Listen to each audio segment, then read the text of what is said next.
Should you pay your home off early? This is a question that I get a lot from investors, from people that own their house and are wondering if they should pay down the debt early or pay the minimum payment and find other things to do with that money. People like Dave Ramsey say you should pay it all off. There are other people that would say the exact opposite. And I'm going to tell you today why I think you should not pay your mortgage off, and you should extend those, extend the terms, extend the payments as long as you can. And there's a few reasons I'm going to show that to you. We're going to do this in 3 easy steps. Stick around, you're going to love it.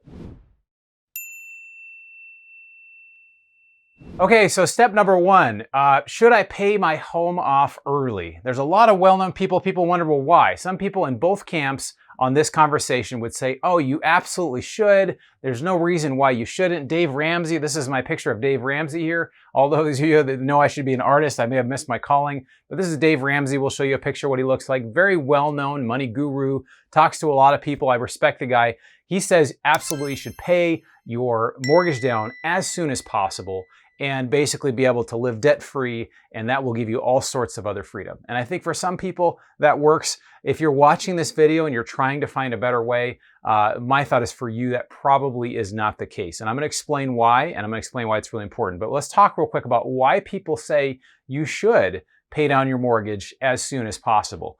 So the first thing is that first of all, you're going to be in less debt. That's a very practical thing. You're going to have less payments. You're going to have less debt. There's a lot of money that people pay in interest over the life of a home. You can pay 2 to 3 times the amount of the home when you count in the principal and the interest payments over the next 30 years. So if you think about that, if your home was $300,000, you could be paying a total of $600,000 to $900,000 over the next 30 years. Oh my gosh. Now, before you fall out of your chair and think, oh my gosh, that's crazy, how would you not want to do that? I will say that there is a better way. We're going to get to it. When we get to it, I think you're going to be really excited and compelled to see why this is important. Now, the reason this topic was important to me is because there was an Uber ride I was taking with a lady who owns 4 houses. So I drew my 4 houses up here. And she basically said, I actually own all of these outright. Is there any reason I would not want to own these outright? And there are some compelling reasons why. And again, you're going to stick around to the very end because I'm going to talk about why that is and why both as an individual, you want to not pay your house off, as well as if you own property, why as rentals, why you would not want to pay those off. So the promise is that basically you're going to be experiencing a great degree of freedom. You're going to be a person sleeping under a tree. I know that may look like a dog or a gerbil or some sort of lemming or something, but that's a person, don't mock me, sleeping under a tree under the sun, and they are basically enjoying life at its best, right? Just total freedom. This is the promise that this is going to get you, that guys like Dave are telling you that this is going to happen.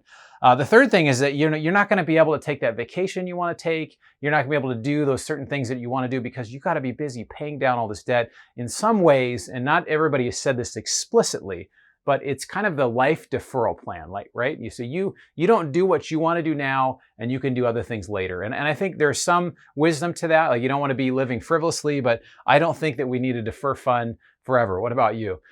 Hey, if you're enjoying this video, please be sure to like and subscribe so we can get you the newest stuff right away. It also helps other people be able to find this video. And we're going to come back right back with the reasons why you should not pay down your mortgage. So these are the benefits of not paying your house mortgage off early. So the first thing I want you to look at is the opportunity cost, right? If I look at a 3 to 4% loan and I'm paying it down, it's the equivalent of me getting a 3 to 4% return on that money. So you'd say, oh, 3 to 4%, that isn't too bad. Interest rates, are pretty much zero if you put it in the bank. But what are all the alternatives? So if you look at the stock market, historically, you're seeing around a 6 to 8% average annual return. Also, if you look at commercial real estate, you're going to see around a 10 to 20% average annual return. So is 10 to 20% or 6 to 8% better than 3 to 4%? 100%. And compounding interest is the most powerful force in the universe, according to Albert Einstein, or at least he's credited as having that quote. So if you have an opportunity cost, I would much rather put it somewhere else where it's going to benefit you rather than getting a lower return by paying down a low mortgage. The second thing to consider is inflation. Maybe you've heard a lot about inflation. Oh, inflation is picking up. Well, what is inflation right now, right? The Fed says it's 5.4% and it's transitory. It's going away. You don't even have to worry about it. It's not even going to be there. A site called Shadow Stats says if you use the 1980 metrics, we're actually already at 14% annual inflation right now, which is actually really insane. I did a video about that. You can check it out up here talking about inflation. So check out that video if you haven't seen it. It's a great video. You're going to want to learn more about inflation. So the thing about inflation is you don't want to look at inflation as your enemy. If you're a saver and you hold cash, it is your enemy. But you can actually make inflation your friend, where you can hold hands and walk down the street like these two little happy people here. I didn't draw smiley faces on them, but they're happy. They're walking down the street. They're enjoying inflation because they've positioned themselves correctly. And how do you position yourself correctly during a time of inflation? You get your money out of cash and you get it into cash flowing assets, right? Commercial real estate, stocks, potentially houses, things like this, where there's some inflation hedge there. So if I'm going to give you a 3% loan, I think now we're right around 3%, lower than 3%. By the time you're watching this video, it might be a little higher, but whatever the rate is, that's like a loan that you get that you basically can use the money that you have to be able to go do other things with it. Some people prefer to buy houses, like it's down here. You can buy houses. You can do other sorts of investments as well. So that's the second thing. The third thing, we'll come over here, is the third benefit is the interest deduction for what you pay for your mortgage. So if you're paying $2,000 a month on interest, you can deduct that from your income, which is a pretty awesome thing to be able to do. So that's something you don't want to forget about. The fourth thing is leverage. So when I say leverage is, again, if you have 80% loan to value, which means, you know, for example, if a house is 100,000, which I don't know anywhere now there's a house that's 100,000, maybe some rural places in Alabama. If you're from Alabama, write me, let me know. And basically you put 20% down or put a small amount down, the 80% becomes leverage, or the $80,000 that you didn't put in there becomes leverage. So what you can do with that is you can go buy toys, right? You can buy boats and fancy cars and trips. But that's not what I'm saying to do. I'm saying don't go buy toys. What you can do is basically go buy assets that will produce cash flow for you that over time will be worth more and more and more. And that's a positive way of using leverage, of using it to get assets, not using it to buy toys. The fifth thing, and this is something a lot of people don't think about, is that there's substantial legal risk just simply for having a house paid off in cash. And I was explaining this to my Uber driver friend who picked me up the other day and had 4 houses that were all paid off cash. I said, you know, if let's say you get an accident while you're driving Uber, or let's say you back up at your house, for maybe you don't drive Uber, but you're backing up out of your house and you hit the neighbor's kid. Basically, you are a liability. So if you do something that you make a mistake or something happens and you get sued, a lawyer can very quickly go in and say, well, who is this person? They can do what's called an asset search, and they can find that, oh, you own all these houses and you own them free and clear. There's not even a loan on the property. Does that look like you have money? Yes, it absolutely does. So it's better if you decide to get houses to have loans on all of them, to have loans on your properties, because what happens is it makes you look more leveraged. And even if you have a second house, so even if you don't use a home equity line of credit, if you can get one, it shows you have 2 mortgages or 2 loans on the property. So if somebody's coming after you, you're much less likely to be pursued in a legal suit for that reason. So it's something that it makes you, if you have a loan, makes you less of a target. So that's something that's really important that you should consider. These are all reasons why you should not pay your mortgage down. Now, next, I'm going to get into an example of exactly how this works. And just if we compare the 2 routes of paying down your mortgage versus not paying down your mortgage, and also what you can do with the money if you don't pay down your mortgage.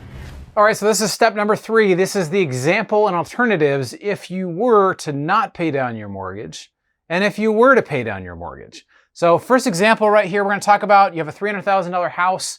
You decide you owe $250,000 on it. You're going to pay it off. You say, I want the freedom. I want to feel better. I want to be able to sleep at night. Totally fine. You go ahead and pay it off. That's no problem. You're done. You're paying it off. Over the next 5 years, you save $62,800 in monthly payments for your mortgage principal and interest. And so that's how that's saved. Now, when you're done, you're set up. At the end of 5 years, you have a house which is fully paid off, yet you still have taxes, which typically go up every year, and insurance, which usually goes up every year. So you still actually have 2 payments on this. Even though you're hoping for no more payment, you still do have payments. So just something to keep in mind, that even if you pay a house off, you still do have some money that's due every year for insurance and taxes. So example number 2, right over here, we've got the same $300,000 house, the $250,000. Instead of taking it and using it to pay off the loan, what we do is we take it and we invest it in investments that we can find 15% per year. Now you heard me right, 15% per year. And you're like, Bronson, how can you find 15% per year? I'm not getting, maybe a good year in the stock market, where are these annualized 15% per year return investments? Well, I'm going to talk about that at the end, and you're going to be really excited, so make sure you stick around. So 15% per year over a 5-year period, because we're just looking at 5 years, that basically that $250,000 becomes $502,839. You have to subtract what the the mortgage payments would be, the principal and interest, and you end up with just over $440,000, which is much higher than if you just left that in. You have the $250,000 that you paid off, you wouldn't have a payment. So it is a higher amount. Now, what's really amazing, what I want to draw attention to, this is only over a 5-year period. So if you take this $250K and instead of investing it over a period of time, such as I'm going to put this here for the next 5 years, what happens if you do it for the life of the mortgage over the next 30 years? That at 15%, you end up with $16 million. That's pretty amazing, right? $16 million. That's a lot of money. And so compounding interest, it's been said, is the most powerful force in the universe, according to Albert Einstein, unless you believe in God, and God is definitely more powerful than that. $16 million. So question comes, okay, so where do I find these investments? What does this look like? I want you to take a look at this video that I did up here. It's about multifamily real estate, 8 things you should know before you invest in any multifamily real estate deal. So take a look at that. There's also other sorts of commercial real estate, such as self-storage, mobile home parks, office space, retail, land. There's many, many kinds. And so you want to take a look at this video as well. That talks about some of the different kinds of investments that you can get involved with. So take a look at that. If you've made it this far, consider subscribing. You'll get the newest content as soon as it's available. We work really hard to make sure this content is really good. Please be sure to like this video. And then I want to know from you is, what are you doing? Are you paying off your mortgage, or are you not paying it off? And if you're not paying it off, what are you investing in? Maybe you can stick some of that in the comments below. I'd love to know that from you. We'll look forward to seeing you on the next video.